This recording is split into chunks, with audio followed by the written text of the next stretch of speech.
I'm this laid back because I'm not chasing anything. I'm cooperating with what the universe has already said. With me today is a guest that I've been waiting to get on the podcast for a while, because I've been hearing so much about this man. Many stars like Smokey Robinson, Kanye West, Quincy Jones, Robert Downey Jr. have come to appreciate his inspiring message. His name is Tim Storey, and Tim has a book out called The Miracle Mentality. Tim is literally the coach to many of the biggest players and rock stars in LA. For example, Robert Downey Jr. Now, Robert Downey Jr. is the guy who plays Iron Man. And this is what Robert Downey Jr. said about Tim. He said, Tim Storey is the comeback coach. Quincy Jones is a man who has won multiple Grammy Awards. He said, Tim is the voice of encouragement to our generation. And Oprah Winfrey has personally called him her self-help guru. Welcome to the Mind Valley podcast. So what did you learn from Quincy Jones? What did he tweak about you? Okay, this is a great story of the Quincy Jones. We were working on a show, and Oprah has always been great to me, and we were going to do a Tim Storey talk show that was not like Oprah's, but it was going to be different. And so Quincy gave me an assignment, and he said, here's what I want you to do. By tomorrow, I want you to tell me what your show is going to be about. And I want it to be 3 pages. I was feeling pressure, okay? So I went to a friend of mine's office who's quite famous, this lady. She's a producer. And I was telling him that Quincy Jones had given me an assignment. And so the lady who wrote the movie said, oh, Tim, you're not a writer. Let me help you with this idea. And I go, no, he wanted me to do it. She goes, no. You're not a writer. Let me help you write this. It's a true story. So I felt a little bit off, but the lady was older than me and I thought more powerful than me and had written a well-known movie.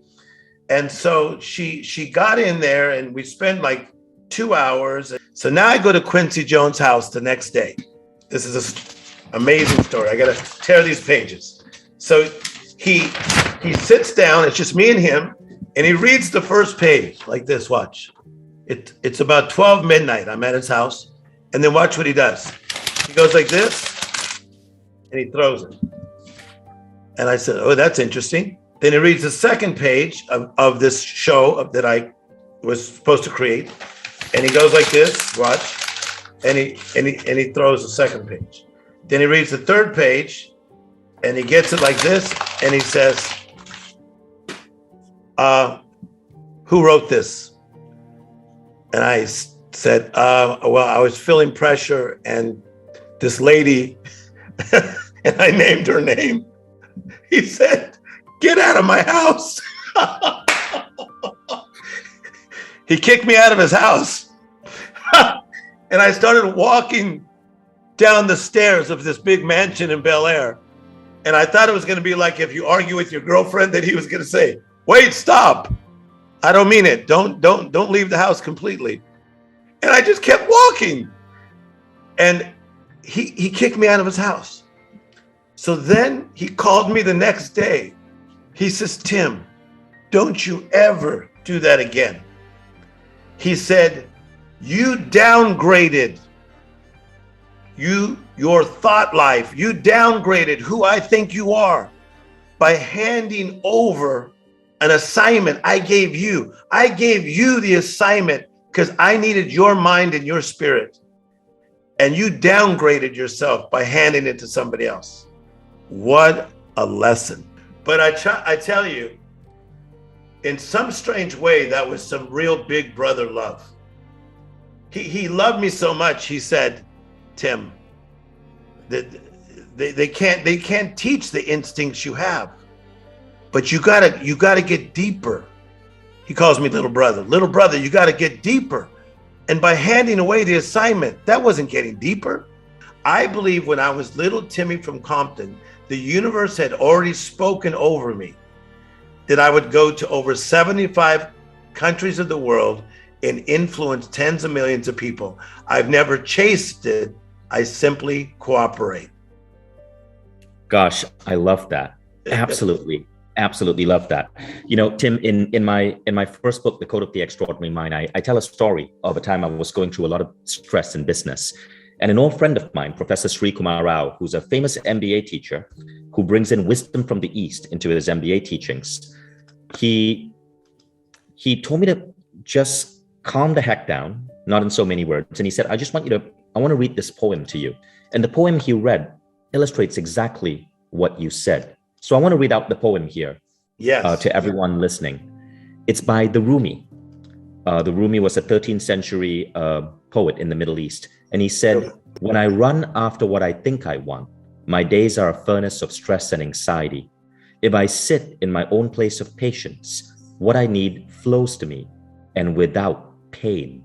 From this, I understand that what I want also wants me, is looking for me and attracting me. There is a great secret here for anyone who can grasp it.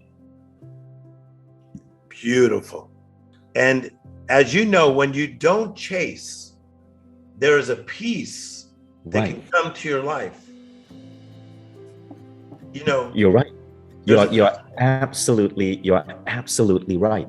There's a knowing that your miracle is already in motion. Like so many of you that are watching and listening right now, you might be in a difficult situation, but I think your next miracle is already in motion. I think that right now you're listening to a conversation that you've been waiting for weeks, but that miracle was in motion and it landed today. So let's talk about that, Tim, because I'm curious. How does one get in the state? Now, why it's so interesting asking you this question is because you've sat down with Oprah Winfrey, you've sat down with Kanye West, you've sat down with Robert Downey Jr., all of these people who have done things that millions of people aspire to do. Are they actually living life like this? Yes. So I was recently 4 days straight with P. Diddy at his house and just going at it as brothers and dialoguing about things that he has done, but things that are interesting to him now. And I think that what I see in creatives is that there's a longing to continue to stay in that path of creativity. But what stops us many times is these life interruptions, whether it be a relationship challenge or a health challenge or a challenge with your staff. And so I think the state that I help, let's say a P. Diddy or anybody that I work with, to help them get back into is back into that place of creativity when you're playing again. Because I think that it's not like we need 101 great ideas. One great idea can change a person's entire life. And because I'm around hit makers, and so are you, when Motown was working, the whole idea was we only release hits. In fact, if you look at Motown, on the outside of the old building, it said Hitsville, USA. And so Berry Gordy said to Smokey Robinson, Stevie Wonder, Marvin Gaye, all we're looking for, guys, to get you launched is one hit. So powerful. I think people are so distracted, they're looking for 10 hits. All I need from you is one hit, because that break creates a breakthrough. And so maybe that one hit could be your writing skill. It could be your listening skill. You as a psychologist, a psychiatrist, you as an inventor, you as a coach. One hit can open up a break that becomes a breakthrough for you, your children, and your children's children.